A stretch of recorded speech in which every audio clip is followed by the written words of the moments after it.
mudar essa tela aqui. Bom, vamos lá. Eu não vou nem apresentar o Reinaldo, já vou passar a palavra direto para ele já faz as apresentações de praxe. Não, apresenta aí, oxe. Você acha que... É porque quando a própria pessoa se apresenta, a gente tem a plenitude. Mas o Reinaldo já esteve com a gente ano passado, foi bem legal. E talvez alguma coisa do que ele vai trazer aqui, uma parte do que ele vai trazer, alguns já tenham tido contato, ou com a gente, ou em outros espaços, né? Mas, assim, o Reinaldo é filho, cria, fruto da Escola de Resiliência, e aí você me corrige, Reinaldo, se eu estiver tropeçando em alguma informação. E na sua caminhada depois como educador, né? Como educador físico, ele se especializou em pedagogia Waldorf, foi para a Alemanha, conheceu a pedagogia da emergência e atua no mundo inteiro, buscando levar um pouco de tranquilidade aí para as crianças em situação de trauma. Então, acho que só isso já dá bem a dimensão da grandeza do Reinaldo e do trabalho dele. E aí eu quero agradecer, em nome de todo mundo, a disposição dele estar com a gente. O Reinaldo fala para 100, 200, 300, 1000 pessoas, né? Então, só dele ter topado falar para um grupo pequeno, a gente fica bem feliz. Tá? Obrigado, Reinaldo. E acho que eu esgoto aqui a coisa do anfitrião. Tá? A palavra é sua. Ah, perfeito.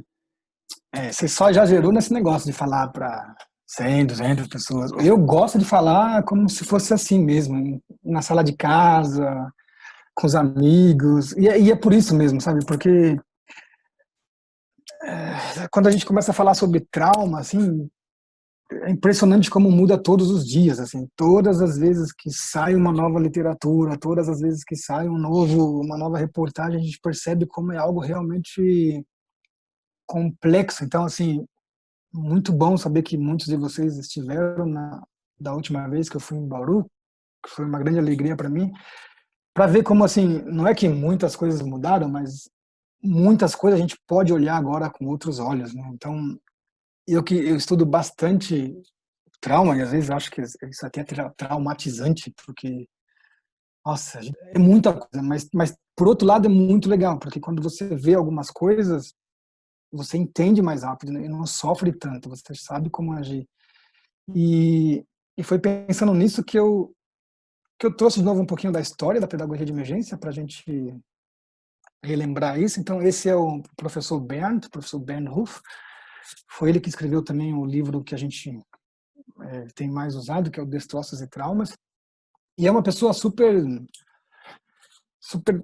é um velho jovem, assim, ele tem agora 65 anos e tem uma energia que faz inveja em muitas pessoas. Ele trabalhou numa escola Waldorf, e é professor Waldorf, fez a formação, fundou uma escola Waldorf numa cidade chamada Karlsruhe, sempre teve o sonho de ser uma escola integrativa para todos mesmo, e aí não deu muito certo, aí ele acabou fundando uma outra escola, e essa escola realmente entram todos os tipos de crianças, assim, desde a criança mais tranquila, mais leve, mais amorosa, até aquele que a gente não sabe o que é aquilo que tem no bolso, assim, crianças realmente de 0 a 80, assim, aquela que você pisa no breque e pisa mesmo, não consegue parar, e tem aquelas que estão bem paradinhas e precisam de um empurrão.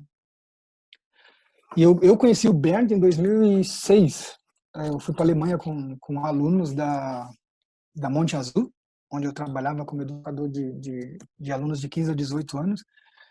Nós tivemos uma oportunidade incrível, assim, de ir para a Alemanha em plena Copa do Mundo de 2006, jovens que muitos nunca tinham saído da cidade de São Paulo, assim, do estado de São Paulo, de repente estavam lá tirando o passaporte, entrando num avião, assim, vendo pessoas do mundo inteiro, assim, reunidas numa praça assistindo um jogo de futebol, e aí isso na Alemanha, imagina, assim.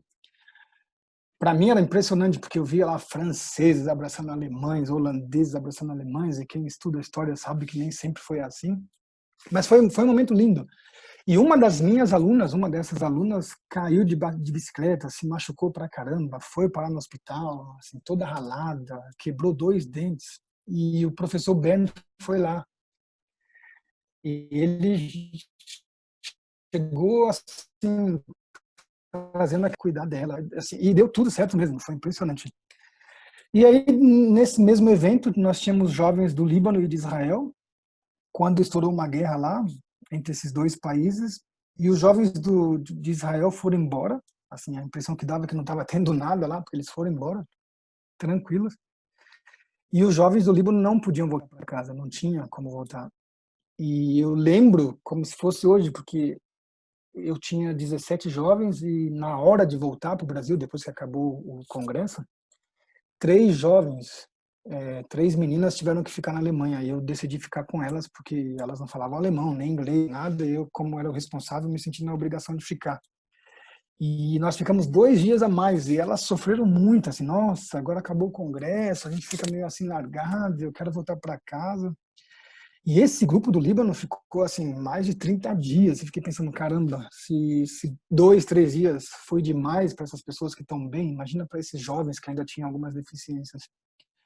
O prefeito da cidade de Stuttgart tinha um medo enorme, assim, como eu vou mandar essas crianças, esses jovens para casa, se eu sei que lá no aeroporto tem 10 mil pessoas querendo fugir do país. Mas aí o professor Bernie decidiu levá-los porque estava difícil a situação, sabe? Aquela coisa de saudade, eu quero estar com meus pais, a agressão começou a aumentar, a agitação, a inquietude. Aí falou, não, vamos levar. E deu tudo certo. Assim, na época, o caminho para chegar no Líbano foi a Síria, e hoje seria impossível fazer isso, mas na época, graças a Deus, deu certo. Aí foi muito legal a volta, os pais ficaram super felizes, super gratos por essa entrega, né, desse time alemão. E nesse momento, o professor foi visitar um campo de refugiados que tinha lá. Ele olhou as crianças e percebeu que essas crianças estavam machucadas, muito feridas. E ele percebeu que não eram essas feridas físicas, eram essas feridas mais profundas. Ele chamou de feridas da alma. Muitos chamam de feridas psicológicas. E a pergunta dele era bem assim, putz, o que é que nós, pedagogos, podemos fazer para ajudar crianças que estão passando por situações como essas crianças aqui estão passando? E ele fala até hoje, assim, ele tem dito mais isso, né, que quando as pessoas perguntam de onde vem a pedagogia de emergência, por que que criou esse momento, ele fala assim, muitas pessoas falam que fui eu. Às vezes eu acho que foi aquela menina, aquela criança que me olhou daquele jeito e eu tive que pensar em tudo isso. O professor voltou para a Alemanha, formou um time que hoje chama esse time de pedagogia de emergência, e aí tinham pedagogos de várias áreas, tinha um eritimista, tinha ginasta bótica, tinha um enfermeiro, tinha um médico, e eles voltaram para o Líbano para cuidar dessas crianças desses campos, e depois começou uma série, assim, aí vocês vão ver que em 2008 nós fomos para a China, um terremoto que foi bem pesado, e, se eu não me engano foram 100 mil mortes. Depois na faixa de Gaza a gente começou um projeto que na verdade dura até hoje. A faixa de Gaza continua sendo um lugar bem duro para as pessoas. Por outro lado, eu fiquei bem feliz, assim, essa semana eu fiquei muito feliz mesmo, assim, por esse mundo, sabe? Porque eu trabalhei na faixa de Gaza e foi uma experiência bem única na minha vida. Eu nunca imaginei que um dia eu iria para a faixa de Gaza, mas eu fui e hoje eu tenho grandes amigos lá. A gente se fala muito. E na semana passada uma colega me ligou, né? Uma colega que hoje é uma amiga e queria. Ela estava muito preocupada com a situação no Brasil. Ela estava muito preocupada. Ela queria saber realmente se a gente ia conseguir superar isso. Isso me tocou muito, porque é um país que vive em destroços, vive uma guerra que parece que nunca vai acabar, e mesmo assim esses colegas estão preocupados com a gente. Assim, a gente realmente tem que pensar no mundo como algo único mesmo. Aí nós fomos para a Indonésia, um terremoto também. Esse terremoto, a natureza foi muito destruída, e aí pessoas que vivem, que têm uma relação muito forte com a natureza, sofreram muito por isso. Assim, esse foi um evento traumático para eles, porque com as pessoas em si não aconteceu muito, mas a natureza delas foi muito destruída e eles ficaram tão impactados quanto se o que tivesse acontecido tinha sido com eles. Aqui foi Haiti, em 2010, um terremoto pesadíssimo, 300 mil mortes, assim, essa casa do presidente.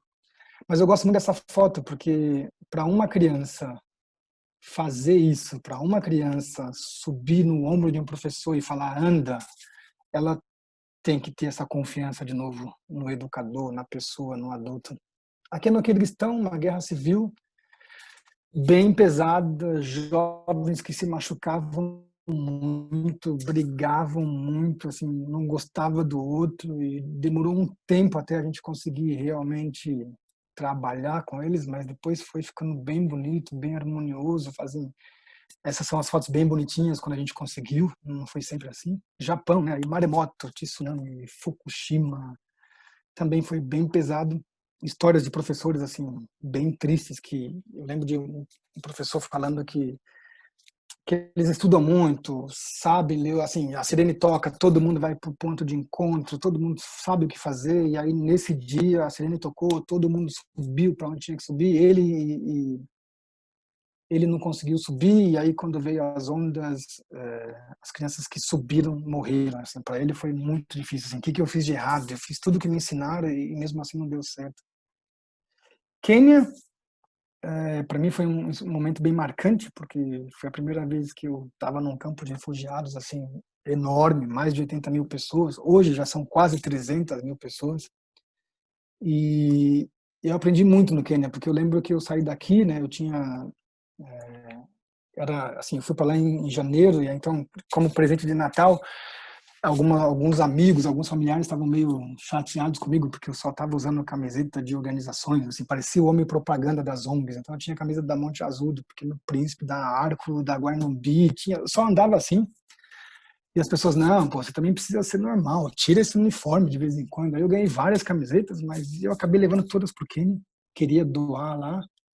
E aí foi um grande aprendizado, porque o responsável pelo campo falou, pô, eu tenho 80 mil pessoas, você trouxe 15 camisas, como é que eu vou escolher 15 pessoas, sabe? Como é que eu vou deixar, então, as 79 mil e tudo isso, assim, sem?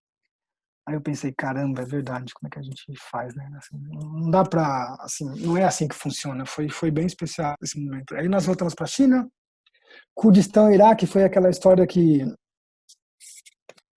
poderia ter dado tudo errado, porque na verdade nós fomos para o Kurdistão. O Kurdistão fica no norte do Iraque, na verdade é o Iraque, só que no norte do Iraque vivem os curdos, que o Saddam Hussein nunca gostou muito. Ele sempre quis realmente dar um fim nesse povo, seja aniquilando, seja mandando para outros países, mas com a morte dele, os curdos criaram então essa região autônoma que ele chama agora de Kurdistão.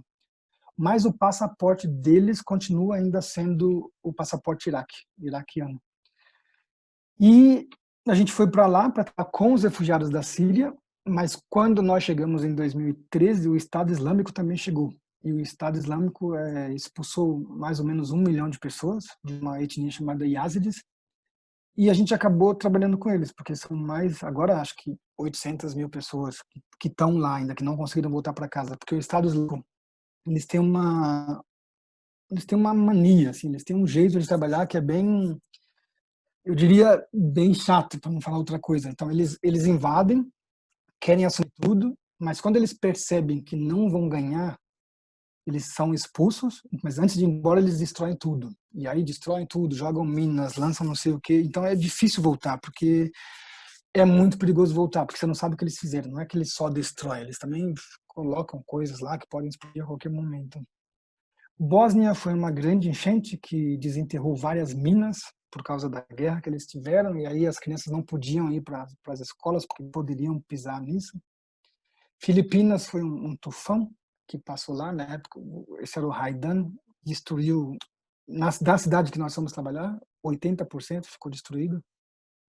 E o Nepal foi um terremoto também de 7,8, mais de 10 mil mortos. Lesbos, aqui já é um pouquinho diferente, né? Em 2015, no final de 2015, começou um movimento mesmo, né, de imigração. Então, muitas pessoas estavam deixando seus países e indo para a Alemanha. Eu não tenho os números agora, mas parece que oficialmente 1,5 milhão de refugiados entraram na Alemanha. Mas o que se percebeu é que quando essas pessoas chegavam lá, elas estavam muito machucadas. E a ideia, então, era como cuidar dessas pessoas antes delas chegarem na Alemanha, porque chegam tão machucadas que aí ela tem essa sensação, agora eu estou num lugar seguro, mas não se sentem seguras porque estão tão traumatizadas que não conseguem entender nada. Assim. E muitas vezes nós víamos que crianças estavam fazendo o papel dos pais, assim, porque os pais estavam tão cansados que não entendiam mesmo o idioma, estavam super maus, e as crianças é que acabavam assumindo tudo isso. E são histórias bem terríveis. Assim. Eu lembro de uma família que me disse que tinha saído com 20 pessoas da casa, atravessando todo o deserto, e chegaram em 7 pessoas. Os outros foram morrendo pelo caminho, assim, porque não tinha água, não tinha comida. E aí, quando chegam, acham que estão num lugar seguro, e é um local seguro, realmente, mas tem toda uma burocracia, toda uma papelada que nem todos entendem. Isso consome, às vezes, mais energia do que toda a caminhada, eles falavam. A Eslovênia é o mesmo processo também de trabalhar com esses refugiados lá antes deles chegarem na Alemanha.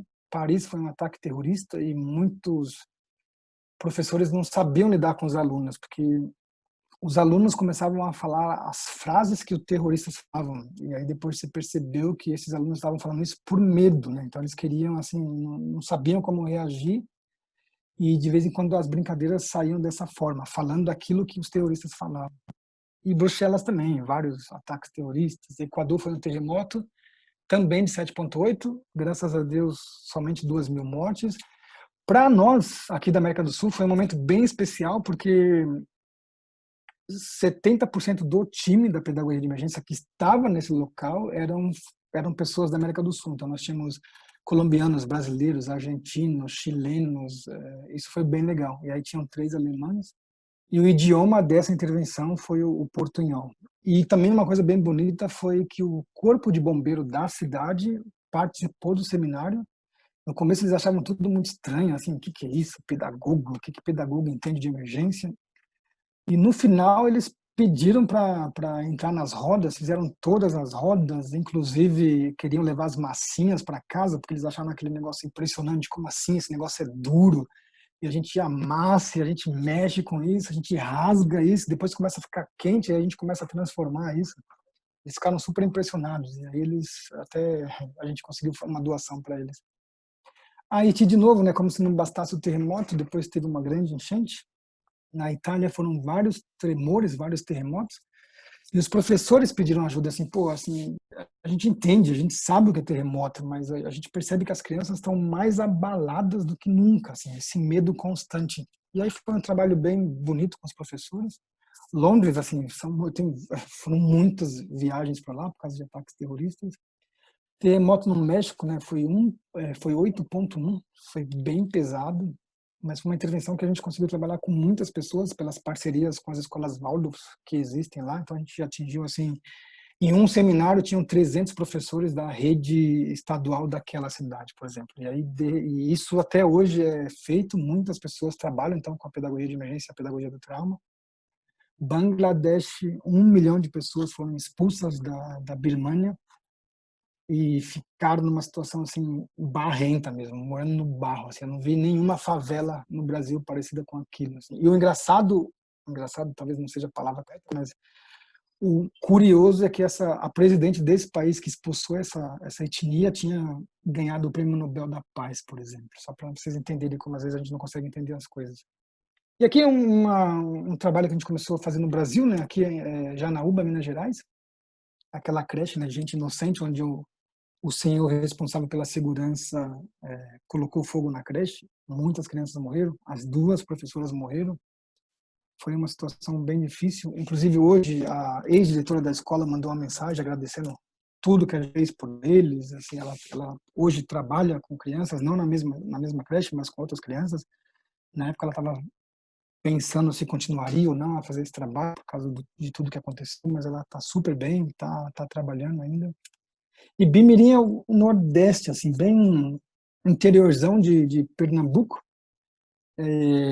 Alguns voluntários, né, que, assim, Bimirim é uma cidade que é afetada pela seca, e nessa época já eram 4 anos que não chovia, então estava uma seca bem pesada, e um grupo de voluntários se juntou por causa de uma voluntária que tinha ido fazer um trabalho da faculdade lá e viu toda aquela pobreza, toda aquela situação, e resolveu fazer coletas de doações e tudo isso, e começou aí. Todos os anos eles iam, assim, arrecadavam dinheiro e alimentos o ano inteiro, e no final do ano levava tudo.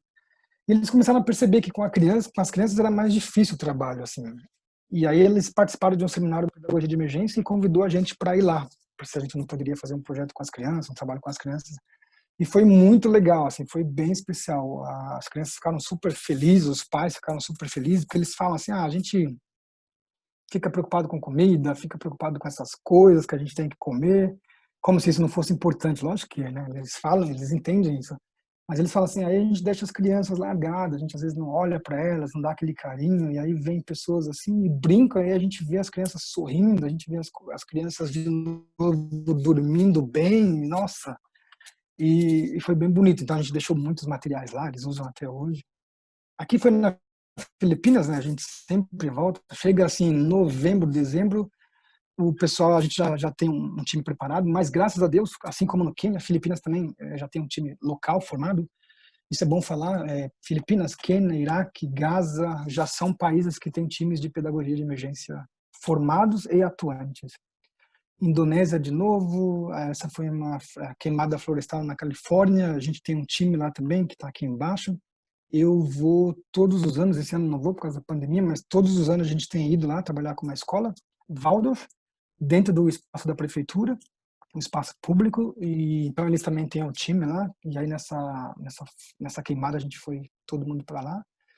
Brumadinho, né, no ano passado, né, aquele rompimento da barragem, a gente conseguiu talvez o mais difícil, que foi ter uma conversa com a secretária de educação, mas não vingou o trabalho, não através da secretaria. A gente conseguiu depois trabalhar com 2 escolas, porque a diretora e os psicólogos da escola já conheciam o nosso trabalho e achavam que fazia muito sentido, então nós fomos.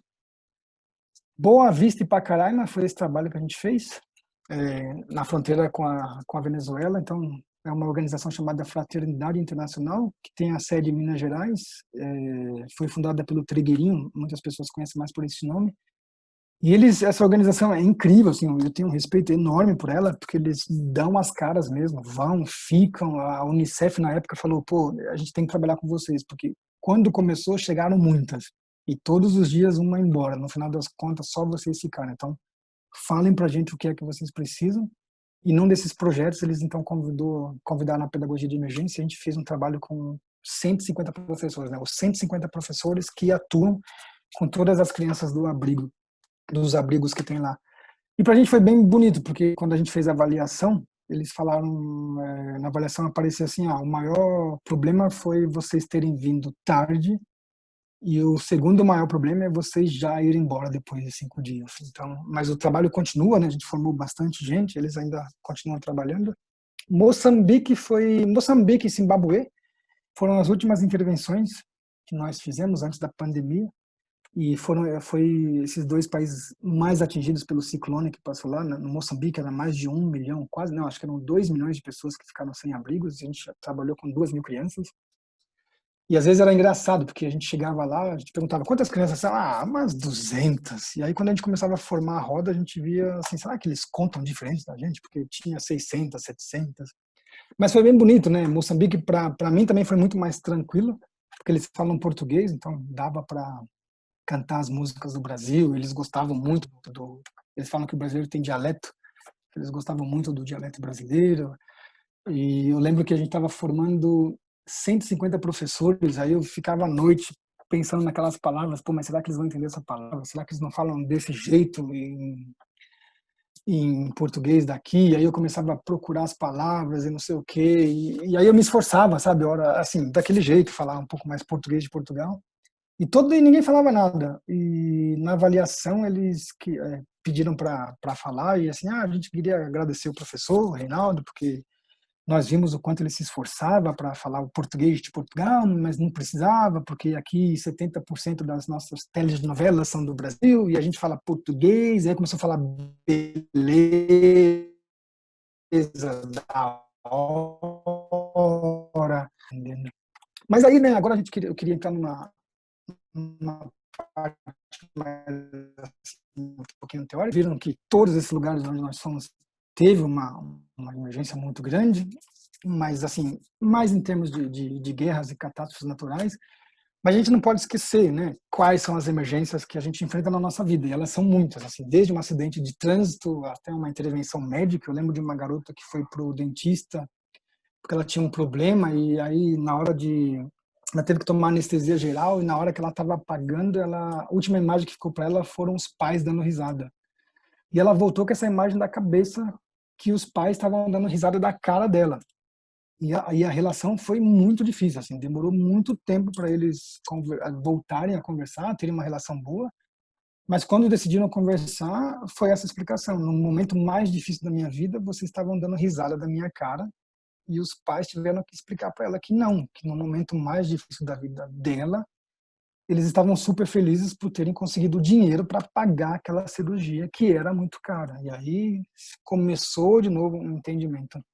Mas aí tem essas também, né, catástrofes civis, as explosões, os incêndios no Brasil, num país como o Brasil, cidade como São Paulo, a criminalidade é muito forte, então furto, roubo, ferimento, né? Aí assim, sequestro, graças a Deus, deu uma parada, mas abusos sexuais têm acontecido muito, assassinato também, com a pandemia deu uma diminuída. Mas o suicídio, por exemplo, é uma coisa que tem aumentado, assim, a cada, se eu não me engano, se não mudou, e eu espero que tenha mudado para melhor, porque se não mudou, a cada 40 segundos uma pessoa estava se suicidando no mundo. Aí os atos terroristas, as catástrofes naturais, que eu já mostrei algumas, e agora a gente incluiu as pandemias. E eu estava falando agora com o Daniel, um pouquinho antes de começar, que a gente fala muito do coronavírus, do Covid-19, mas será que o Brasil já não tinha algumas pandemias antes? Será que a nossa criminalidade não é uma pandemia? Será que os acidentes de trânsito, o Brasil é o país que o Brasil é o país onde mais pessoas morrem por causa de acidentes de trânsito, assim. Inclusive numa reportagem que eu estava lendo, parece que a quantidade de UTIs que existe no Brasil, que não é ruim, que é comparada a países que são financeiramente melhores do que a gente, se deve exatamente por isso, por essa quantidade imensa de criminalidade, principalmente arma de fogo, e também pelo excesso de vítimas em acidentes de trânsito. A diferença começa a ficar porque assim, dessa quantidade de UTI que nós temos, assim, uma parte, assim, sei lá, 50% atende 40 milhões de brasileiros, são os mais ricos, e 40% atende o resto. E aí seriam hoje mais ou menos, sei lá, 160 mil. 160 milhões de pessoas vivem com 50% e 40 milhões vivem com a outra metade. Isso, então, já é uma grande diferença. E aí a gente tem que entender que o trauma, né, assim, quando a gente pensa nessa palavra trauma, a gente nunca pode esquecer que o trauma é uma ferida. E é uma ferida que é simples, pode ser aquele corte no dedo. Mas que se a gente cuidar, se a gente lavar direitinho, se a gente passar aquela pomada que talvez a gente tenha, se a gente colocar aquele band-aid, no máximo 7 dias ela tá bem. Essa ferida começa a ficar complicada se aquele corte eu não levo a sério. Se eu deixo entrar sujeira, se eu continuo mexendo nas coisas, se eu não lavo direito, aquilo pode inflamar, pode infeccionar. E aí, num caso extremo, aí eu estou falando de um caso extremo, eu posso até perder esse dedo. E num caso mais extremo ainda, talvez perder a minha vida. O que a gente tem visto é que essa ferida física, quando a gente dá um outro nome, coloca ferida anímica, ferida da alma, ferida psicológica, eu também tenho um processo que eu posso fazer para isso ser curado, ou eu posso deixar também essa ferida se infeccionar. E aí começa a ficar complicado. A gente tem visto que um tempo de cura pode ser de 4 semanas a 6 meses, e se passa disso, entra numa questão muito mais complicada. Então, por exemplo, né, eu vou falar disso daqui a pouco, mas o bullying, por exemplo, ele não causa uma ferida física. Quando uma pessoa faz um bullying com outra, a criança não fica sangrando externamente, mas lá dentro ela começa a ser machucada. E num caso extremo, a gente tem visto que ela comete suicídio, ela causa dores em outras pessoas.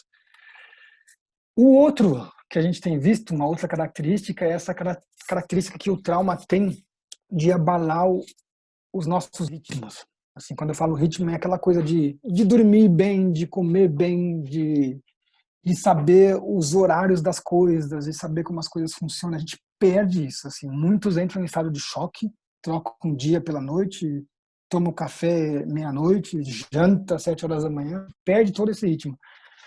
E aí começa a ficar complicado, porque a pessoa começa a perder esse ritmo, e uma outra coisa que vem logo em seguida, então, é as relações. As relações é que começam a ficar abaladas. Em termos de escola, a gente percebe nos alunos que o professor fala, explica da melhor maneira possível, pelo menos o que ele acha, e a criança não entende. E do outro lado, a criança tenta explicar o que está acontecendo, tenta falar o que ela quer, e os professores não entendem, porque essa interação, nessa comunicação, nessa relação não funciona. E num caso mais extremo, essa experiência que muitas pessoas descrevem, de ter chegado muito próximo à morte, de num caso extremo, assim, ter visto uma luz, ter percebido o sentido da vida, assim, agora eu sei por que que eu cheguei, por que que eu tô nesse momento, e aí alguns descrevem assim, eu entendi, e quando volta, funda uma associação, troca de trabalho, cuida melhor da família, faz aquilo que sempre quis fazer, mas não teve coragem, porque tinha medo, porque tinha vergonha. Ou tem aquelas outras pessoas que chegam, percebem o motivo pelo qual veio esse mundo, e percebe que não estão fazendo o que era para fazer, e aí surtam. E aí começa o grande problema. Os tipos é bem importante também entender, porque quando a gente fala, por exemplo, trauma simples, eu até deveria ter mudado, porque hoje se usa muito a nomenclatura monotrauma, ou seja, porque simples as pessoas pensam assim, então esse é simples, então não tem que fazer nada, não precisa cuidar. Não, ao contrário. Esse trauma é simples porque ele foi bem cuidado. Porque seja qual tenha sido o evento, essa pessoa teve todo o suporte necessário para se cuidar. Teve família que teve por perto, teve amigos por perto, teve acompanhamento médico, teve acompanhamento terapêutico, e essa ferida realmente cicatrizou de uma maneira que ela olha para ele e fala assim, putz, eu lembro do que aconteceu e hoje eu sou mais forte. E inclusive eu entendo a dor do próximo. Os traumas múltiplos são vários traumas simples. Quando eu falo traumas, assim, vários podem ser dois, mas, por exemplo, eu cortei o dedo, tive que levar pontos, né, fazer aquela sutura, e quando eu estava começando a melhorar, alguém veio e deu um tapa naquela ferida e aqueles pontos abriram e agora eu tenho que cuidar de novo disso. Só que eu não vou dar mais ponto, não é possível. Então isso vai ter que demorar, vai demorar mais tempo para cicatrizar. E aí começa a cicatrizar de novo, e aí eu vou e tenho de novo uma outra coisa. Então, assim, são vários tipos de traumas que acontecem num determinado período de tempo sem que eu tenha tido tempo suficiente para curar uma. E aí já vem a segunda, e aí talvez a terceira, a quarta e a quinta. É como se, por exemplo, a gente fosse assaltado na rua e chega em casa, vai conversar com os nossos pais ainda te dão uma surra. Eu estava conversando ontem com uma amiga que eu sempre ouvia isso, assim, se você brigar lá fora, chegar em casa chorando, você vai tomar mais uma surra. E aí, às vezes, você caía de bicicleta e não queria chegar chorando em casa porque poderiam já ser mal entendido, mal interpretado, achado que era uma briga e aí eu ainda teria que apanhar mais um pouco. Os traumas sequenciais são aqueles que são os mesmos, assim, é o mesmo tipo de trauma que acontece com certa frequência. Então, assim, crianças que apanham 3 vezes por semana, mulheres que são abusadas 2 vezes por ano, assim, é o mesmo, se repete. E assim, eu disse para vocês na última vez que a gente tinha trabalhado com algumas crianças que estavam usando 2, 3 calças porque sabiam que ia apanhar. Então elas usavam 2, 3 calças para que aquilo não doesse tanto. O trauma do desenvolvimento é aquele que é difícil para a gente trabalhar. Assim, é aquele trauma que impede o desenvolvimento pessoal de uma pessoa, de uma criança, mas também de um adulto. O exemplo que eu sempre uso não é o melhor, mas assim é muito forte. Acho que não, mas assim, eu trabalhei num país na África e lá se tinha a crença de que um adulto que tivesse o vírus do HIV e mantivesse relações sexuais com crianças abaixo dos 2 anos de idade, elas seriam curadas do HIV. E aí se descobriu que essas pessoas não eram curadas e as crianças ainda eram infectadas e ainda tinham um grande problema no desenvolvimento físico delas. Muitas têm até hoje dores para fazer xixi, muitas têm a bacia deslocada, muitas não vão poder ter filhos porque machucou o ventre todo. Isso é a parte física. E agora a gente precisa colocar então também toda a parte psicológica nesse sentido. Os traumas verbais, eu como já falei para vocês, é o bullying. Imagina, Eu tenho trabalhado em algumas cidades brasileiras que é muito normal os pais falarem assim: seu filho da peste, você não presta, não serve pra nada, não sei por que que eu coloquei você no mundo, você é um atraso na minha vida. Quando chega na escola, você é burro mesmo, não tem futuro, e aí começa, sabe? Assim, não sangra, mas lá dentro machuca muito. E o traumas de relação, a gente tem visto que é um dos mais, tem visto não, é o mais pesado. As pessoas realmente falam que esse, quando acontece, é muito difícil, o tratamento é muito mais pesado, porque é aquele trauma que é causado por quem deveria te proteger. Então, por exemplo, a gente já trabalhou com mulheres que foram abusadas sexualmente e elas falavam assim, ter sido abusado por aquele desconhecido no ponto de ônibus à noite, saindo da faculdade e voltando para casa, foi muito duro. Mas o pior foi depois ter sido abusado pelo meu namorado. Isso para mim foi muito pior. Então, por exemplo, no caso de Janaúba, era isso. Até as pessoas entenderem o que estava acontecendo, demorou muito tempo, porque a pessoa era uma pessoa que trabalhava lá, era uma pessoa que as pessoas gostavam muito e tinham muita confiança nela. Então, agir diante daquela situação demorou muito tempo, porque ninguém sabia o que estava acontecendo, ninguém imaginou aquilo. E aí, isso aqui é muito importante também a gente entender, porque as pessoas sempre perguntam, professor, mas sabe, me explica uma coisa, porque a gente passou, sabe, tava eu e a minha esposa, tava eu e meu namorado, tava eu e meu melhor amigo, e a gente passou pela mesma situação. Eu tô super bem e meu amigo surtou. Meu amigo, assim, já ouvi isso, assim, meu amigo não presta para mais nada, sabe, assim, não dá. O cara surtou, não fala mais com ninguém, não mexe com ninguém, não viaja mais. E acontece isso também com alunos, né? Assim, tem uma viagem, acontece alguma coisa, alguns alunos compreendem, entendem, sabem que aquilo foi muito difícil, mas vamos fazer o melhor possível de tudo isso. E tem outros que não entendem o que aconteceu e depois precisam realmente de ajuda. Então a gente precisa realmente pensar algumas coisas, assim, sabe? O que foi que aconteceu? Quanto tempo durou isso que aconteceu? Foi uma experiência pesada, que nem está aqui, em aspas, e também a gente precisa entender o que é pesado para um, pesado para outro. Foi assim, esse sequestro foi um dia ou foram 30 dias? Mas esse dia eu apanhei, fizeram tudo aquilo comigo, e nesses 30 dias me trataram com muito respeito, de uma maneira que eu até me apaixonei pela pessoa que me sequestrou. E depois eu começo a perguntar também, sabe, quantos anos essa pessoa tinha? Quantos anos essa criança tinha? Assim, era uma menina, era um menino? Não por gênero, mas assim, às, às vezes a gente tem visto assim, um menino quando é abusado é mais difícil deles falar isso, porque no Brasil, por exemplo, muitas pessoas começam a chamar de viadinho, de não sei o quê. Então, às vezes eles nem querem comentar sobre isso. E qual que é a estrutura dessa pessoa? Sabe, uma pessoa que aguenta mais, já teve experiência, já passou por perrengues e tá forte, tem a musculatura para aguentar tudo isso. Qual que é o temperamento dessa criança, dessa pessoa? É aquela melancólica, ele é colérico, ele é fleumático, sabe assim? Ou assim, eu vejo o copo sempre meio vazio. Não, eu vejo o copo sempre meio cheio. Eu tenho um estilo pessoal que me permite encarar as coisas como elas são e eu lido com isso. Eu tenho uma confiança muito boa. Mas também eu tenho uma rede social muito boa, sabe? Eu tenho, porque o que a gente tem visto hoje, assim, eu tenho 5 mil amigos no Facebook, eu tenho 10 mil amigos no Facebook, eu conheço todo mundo me conhece. Mas quando a situação realmente requer a presença de alguns amigos, não aparece ninguém.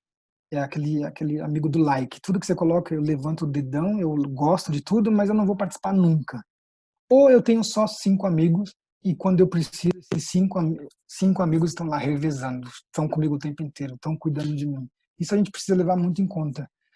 E aí, em casos de crianças, por exemplo, a gente precisa também tentar entender assim, se essa criança vive numa família onde os fatores de risco são mais extremos ou se o extremo é o fator de proteção, ou seja, é uma criança que está largada, que está sozinha, não tem com quem conversar, é uma criança que fica presa em casa porque os pais têm medo da rua e a televisão fica ligada o tempo inteiro, não tem um apoio.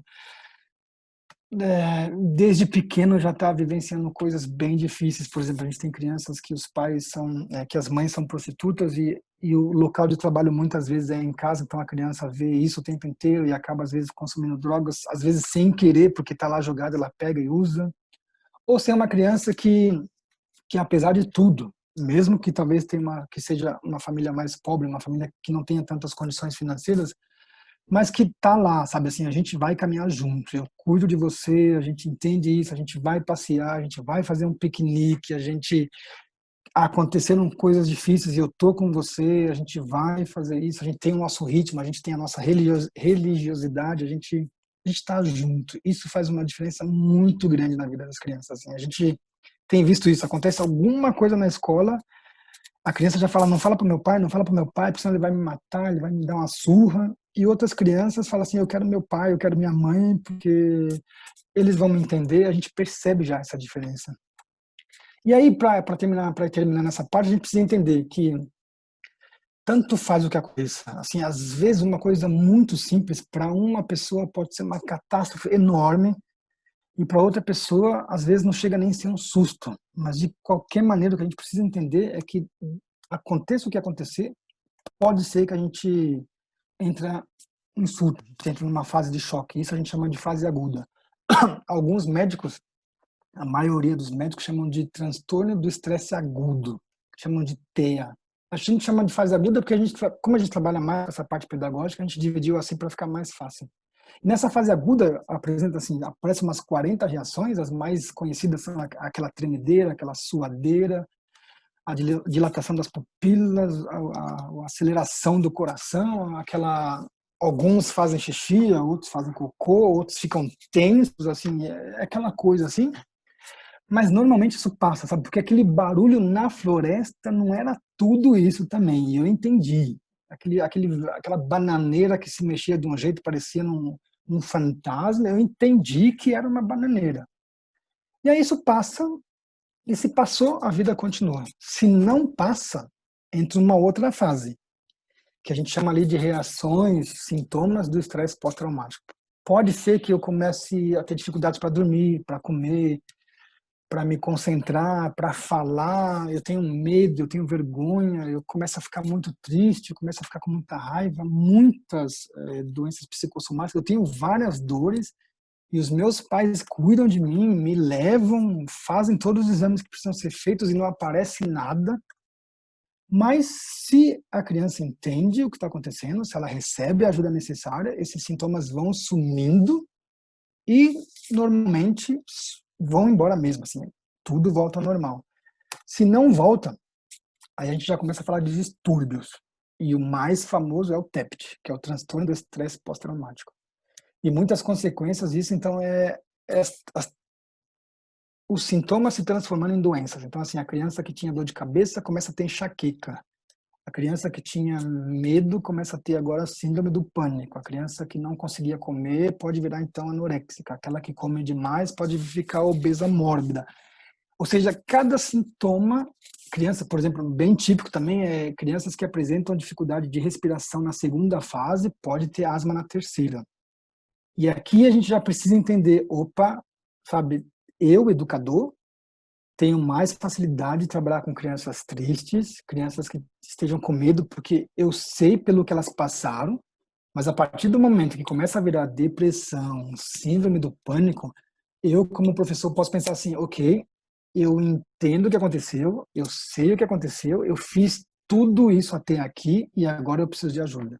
Porque depressão é algo que realmente precisa de mais cuidado do que uma tristeza.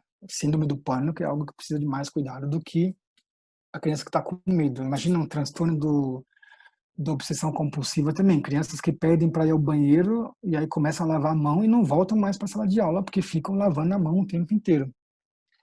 Se essa fase não passa, é uma tristeza, porque aí tem a quarta fase, aqui está escrito mudança permanente de personalidade. Isso significa que a pessoa não se reconhece mais, ela não consegue mais guiar a própria vida. Matar ou morrer é uma coisa, eu quero isso, eu vou ter isso, e se você não quiser me dar, o problema é seu, porque eu vou ter isso. O uso de drogas é muito forte, até para esse alívio, sabe? jovens se cortam muito, se autoflagelam nessa época, assim, bebidas alcoólicas viram extremo. O que a gente tem percebido é que para chegar nessa fase é muito difícil. Graças a Deus é muito difícil. E quando pessoas chegam nessa fase, normalmente são pessoas que foram abusadas, assim, que sofreram traumas causados por quem deveria protegê-las. Esse tem sido o maior problema aqui, principalmente quando eram mais pequenas ainda, e aí porque se demora muito tempo para descobrir, e aí a gente não sabe o que está acontecendo. Então a gente fala que a primeira fase é de 1 a 2 dias, a segunda fase pode durar até 6 meses, então a gente só fala de doença normalmente hoje, reconhecido por quase todos os especialistas de trauma, a partir do 6º mês você começa a falar disso. Alguns falam já a partir do 30º dia, assim, a partir de 30 dias, outros esperam os 6 meses. E aí esse outro, né, pode ser vários anos, porque cada pessoa é diferente. E aí a gente começou a pensar assim, bom, beleza, agora que eu sei de tudo isso, o que eu faço com tudo isso? A gente começou a perceber que tem algumas coisas que são fáceis se a gente estiver preparado. Então, assim, aconteceu um acidente, e eu gosto muito desse exemplo, porque ficou muito, muito claro para mim. Assim, teve um acidente de carro, a, a mãe se machucou muito, a criança, graças a Deus, quase nada. Só que no final da história, a criança estava mais traumatizada do que a mãe. Porque a criança ficou lá, assim, largada, ninguém socorreu a criança, ninguém com a criança, e ela viu tudo o que estava acontecendo. Quando o pai dela chegou, a primeira pergunta que ela fez era assim: por que aquele homem bate e beija minha mãe? Bate e beija, bate e beija. Que coisa que esquisita é essa? O que o médico estava fazendo era uma respiração, uma massagem cardíaca e respiração boca a boca, mas uma criança de 5 anos não entendia isso. E aí depois ninguém cuidou disso. E aí toda vez que ela via um bombeiro passando, um carro do SAMU passando, ela achava que ia acontecer tudo de novo. Ela agarrava a mãe, queria fugir com a mãe. Então aqui, por exemplo, eu gosto de chamar de SAMU da alma. É um sonho meu que todos os bombeiros, todos os paramédicos tenham, nem que seja um bimestre de pedagogia. Talvez um sonho seriam 6 meses, mas para entender, sabe, se alguém ali tivesse recolhido essa criança, levado para um outro lado, ter se apresentado, sabe, meu nome é Reinaldo, aquelas pessoas ali são médicas, estão cuidando da sua mãe, porque vocês acabaram de passar por um acidente, mas eu vou ficar com você. Se você permitir, eu fico com você. E aí talvez oferecer um conforto para ela, sabe? Se ela não estiver machucada, aí tem que fazer tudo que tem que ser feito, né? A gente tem que entender um pouco disso. Se pode oferecer água, que se ofereça, se não pode também não vai fazer isso, mas ter esse cuidado. Aí a gente tem certeza que essa criança vai ficar bem amparada. Se passa para a segunda fase, é o que a gente chama realmente de pedagogia de imersão. Aqui, para a gente, a pedagogia Waldorf fez muito sentido, porque a gente percebeu que é muito difícil para as crianças falarem sobre o que aconteceu. É muito difícil para adulto falar sobre o que aconteceu. Mas para crianças, muitas vezes, elas nem entendem o que aconteceu. Então, muitas crianças não sabem que estão sendo abusadas, porque elas nem sabem o que é isso. Então, elas só vão entender isso muito tempo depois. Mas se percebeu que oferecer espaços para que essas crianças possam se expressar ajuda muito. Então, a pedagogia Waldorf, nesse sentido, ela é incrível, porque se trabalha com muita arte. Então, assim, a gente canta, a gente desenha, a gente pinta, a gente faz aquarela, a gente passeia, a gente tem a euritmia, a gente tem a ginástica Boltzmann, a gente tem várias atividades que realmente trabalha tudo isso, e a criança, então, é como se ela estivesse recebendo essa massagem, né, porque ela está tão enrijecida por causa do que aconteceu. E esses trabalhos realmente vão se tornando uma massagem para ela, e o corpo vai ficando de novo mais dissolvido, e aí em algum momento isso passa. Porque se a gente não cuidar disso, e aí é onde a gente vai entrar depois, então imagina, essas crianças passaram por tudo isso, não receberam o apoio que precisavam, porque às vezes não deu, e agora elas estão nas nossas escolas. Então é isso mesmo, assim, aquela criança que estava triste agora está depressiva, mas elas estão nas nossas escolas, elas chegaram lá. E a pergunta é assim: o que é que eu faço com essas crianças agora, sabendo que isso aconteceu? Sabendo que ela realmente está nesse processo. Então a gente precisa pensar nessa escola. E agora nessa pandemia, eu tenho ouvido muito isso, assim, o que é que nós vamos fazer com essas crianças quando elas voltarem para as escolas? Porque a gente tem ouvido muitas histórias. Eu tenho ouvido também muitas histórias boas. Eu tenho realmente ouvido crianças falando assim: eu não vou voltar mais para a escola, ninguém me tira mais de casa, porque a minha família é muito legal. eu tô gostando muito de cozinhar com a minha mãe, eu tô gostando muito de brincar com meu pai me joga para cima, meu pai me joga para baixo, a gente anda de bicicleta. E é claro que existem também crianças que estão passando por dificuldades extremas. A gente sabe que a pandemia aumentou o número de violência doméstica, a gente sabe disso. Então a gente não precisa esquecer que o Brasil, assim, 70% dos casos de abusos acontecem dentro de casa, por pessoas da família ou por pessoas muito próximas da família. E a gente sabe que esse é um dos piores traumas. Então a gente precisa levar tudo isso em conta. Não estou querendo dizer aqui que a gente precisa ficar com medo, que a gente agora precisa entrar em pânico. Ao contrário, a gente precisa realmente estar bem preparado. Tá? A gente precisa saber que isso pode acontecer e que se isso acontecer, eu não vou entrar em desespero. Eu vou ter a paciência, eu sei o que fazer, eu sei com quem contar, porque a gente tem uma rede, a gente fala muito de rede, eu sei onde encaminhar, eu sei com quem contar, eu conheço o Daniel, eu conheço a Andressa, eu estou vendo os nomes aqui, a Laura, a Vina, eu sei que a Camila sabe fazer isso muito bem, o Randy, então, meu Deus, ele junto com o Rodrigo, estou inventando, gente, pelo amor de Deus, se não der certo essa combinação, vocês me perdoem. Porque o Randy, quando se encontra com o Rodrigo e a Edisa com a Ivy, meu Deus do céu, dá uma banda. Então, essas são as redes para esse momento. O que a gente não pode nunca é deixar chegar nessa quarta fase, porque aí o que acontece é assim, na segunda fase, a gente vai trabalhar com muito pouco e os resultados vão ser assim estrondosos de bom. Todo mundo fala, nossa, esses malucos são bons mesmo. Quando começa a chegar na terceira e na quarta fase, a gente vai ter que trabalhar muito, principalmente na quarta. Você vai trabalhar muito, muito mesmo. Os resultados para pessoas, por exemplo, do governo, pessoas que doam dinheiro, vão falar assim, pô, estou investindo tanto, e aí, nossa, essa mudança é tão pouquinho. Para essas pessoas, para essas crianças, a mudança é enorme. Mas às vezes para quem oferece o dinheiro, para quem patrocina isso, não é muito, eles não conseguem ver. Mas eles precisam entender que ele passou por tudo isso. Isso tudo que eu estou falando não acontece em 6 meses. Acontece às vezes em 10, 15. A gente tem visto pessoas que chegam em consultórios que a gente indica e a pessoa começa, né, pela confiança, começa a explicar o que aconteceu e a gente percebe que não é nem a pandemia do Covid o grande problema. São coisas que aconteceram há 20 anos. A pandemia foi só uma cutucada naquela ferida, naquilo que eu reprimi e agora alguém bateu e está vindo tudo de novo. Isso que a gente precisa entender bastante. Porque senão a gente vai precisar entender essa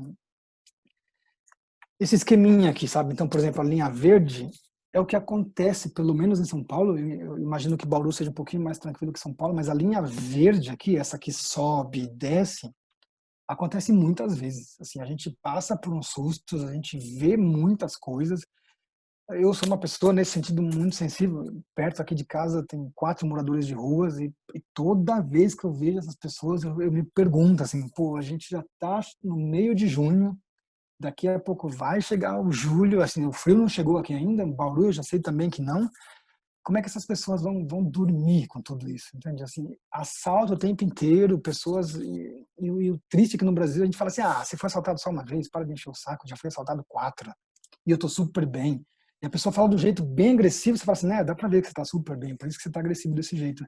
Mas o que eu quero dizer é que a gente pode passar por um evento traumático, a gente chega lá em cima no pico, todas essas reações que eu falei, essa suadeira, esse coração acelerado, pode acontecer, mas você vai pensar assim, putz, tá bom, uma pena, roubaram meu celular, roubaram minha carteira, mas eu tenho uma família muito legal, eu vou comprar o outro a prestações 20 vezes, eu sei que meus pais vão comigo no Poupa Tempo, eu vou fazer os documentos, eu preciso ligar, vai me dar um trabalho desgraçado, porque no Brasil é assim, ter que fazer todos esses documentos, mas eu estou bem.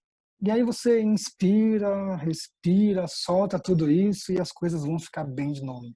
O que pode acontecer, e eu gosto muito desse exemplo, não é que eu gosto, né, porque não foi um exemplo bonito, mas é bom para explicar, assim, a linha azul tá de azul porque nós atendemos pessoas que trabalhavam no UBS e elas tinham sido assaltadas.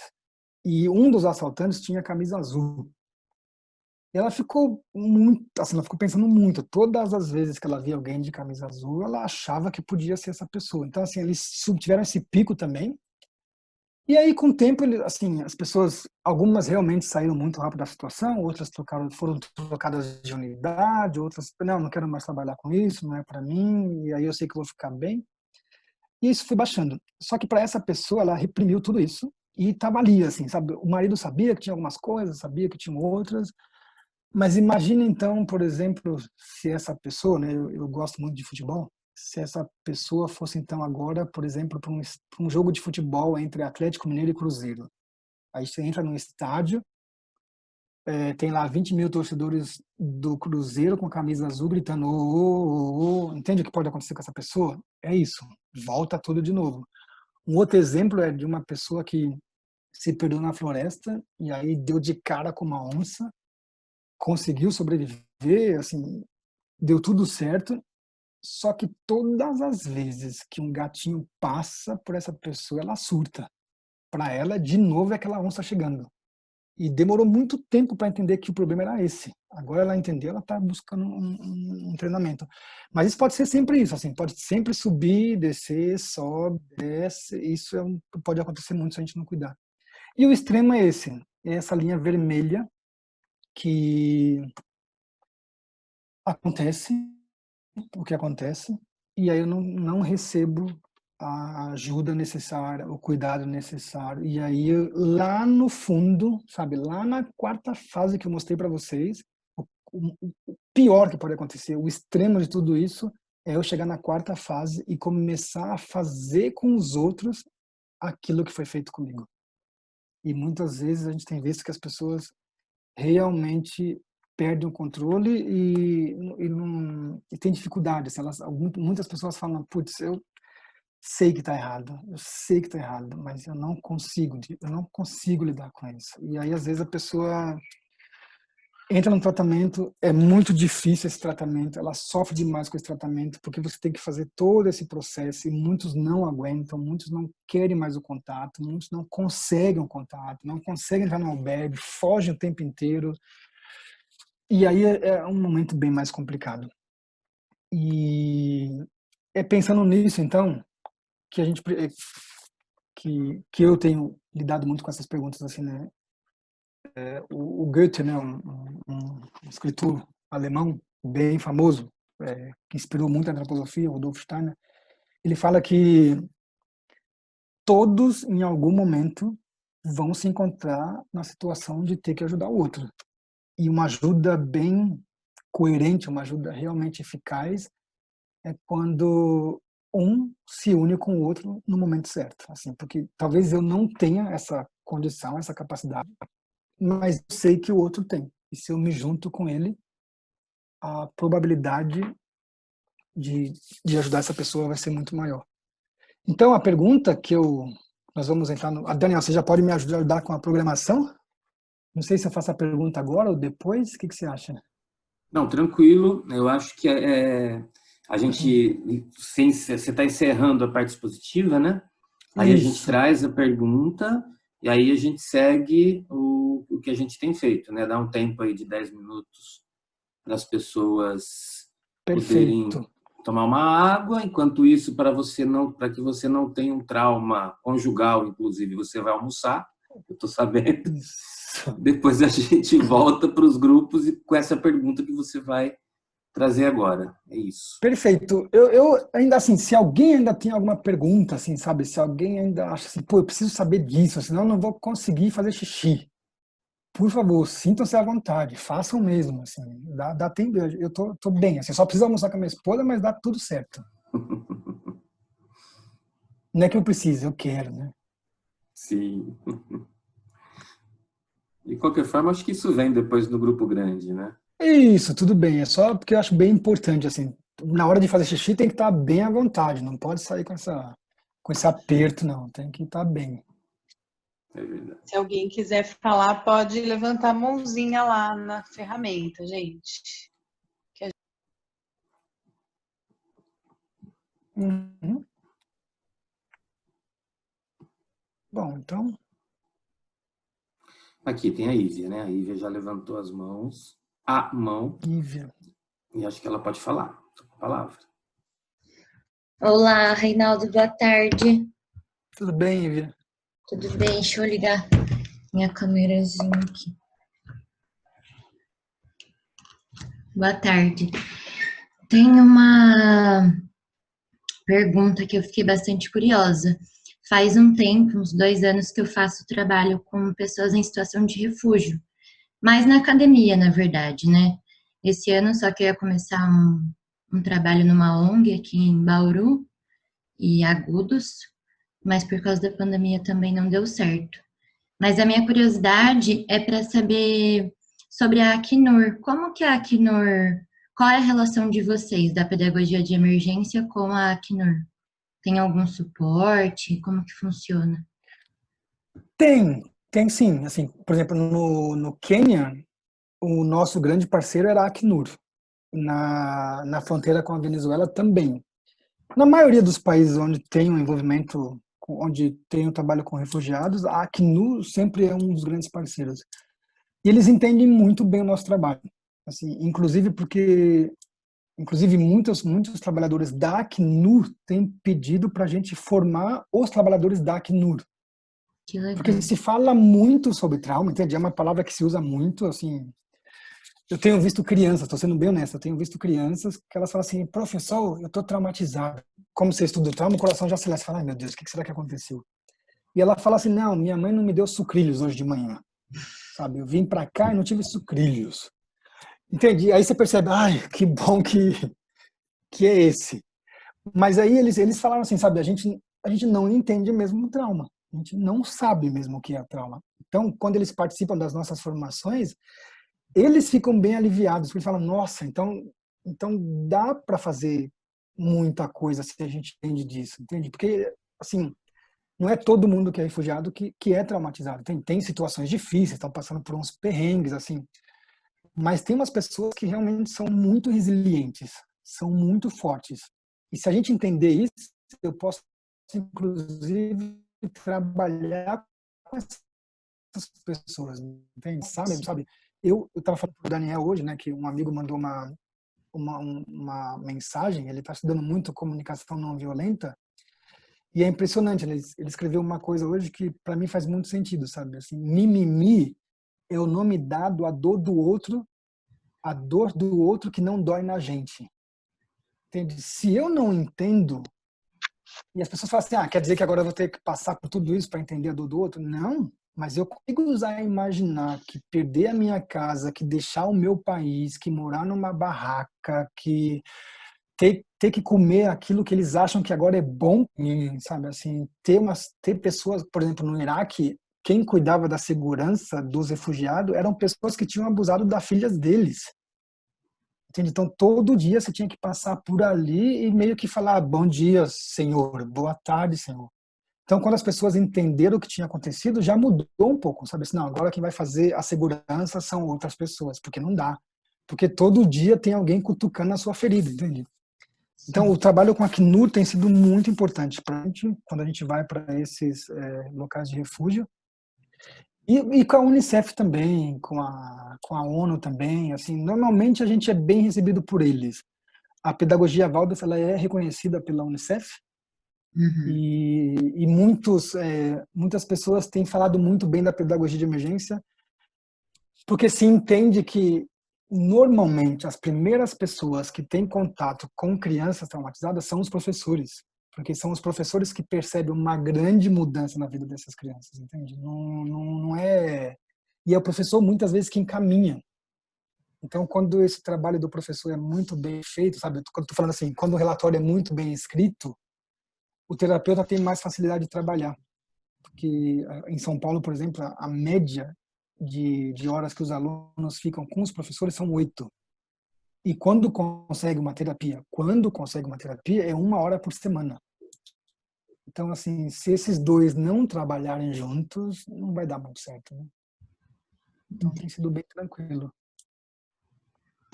Legal, muito obrigada.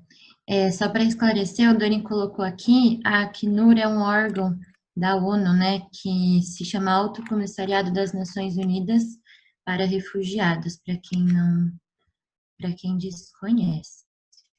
Mas obrigada, Reinaldo. Não, com prazer. Eu não tenho como levantar minha mãozinha aqui, então eu já tomei liberdade de abrir meu microfone. E a minha pergunta, ela pode também vir respondida ao final, se for o caso, tá? Uhum. Como a gente já conversou sobre isso, mas tem muita gente aqui que não estava o ano passado, e eu acho importante a gente revisitar como que a rede, como que vocês que trabalham em situações de trauma e muitas vezes ainda no meio do perigo, né, conseguem se ajudar, como vocês conseguem se trabalhar para não entrar nessa situação de trauma. Agora a gente está em meio a uma pandemia e também uma pandemia crônica, que é o nosso país, e nós, como educadores, queremos saber, né, como agir no mundo agora, daqui para frente, com essa força, com essa resiliência. Obrigada. Muito bom, boa pergunta. Muito obrigado. Essa eu vou me dar o luxo de responder depois do almoço, para eu estar mais forte. Então vai lá, bom almoço, nós vamos aqui dar um Ótimo. tempinho de 10 minutos. Tá E bom. aí Eu já estou nós deixando a pergunta aqui voltamos. então, né? Maravilha, isso mesmo. Tá, já está Isso aqui. mesmo. Tranquilo. Perfeito. Vai lá, Então bom até daqui a almoço. pouquinho. Até Obrigado. já.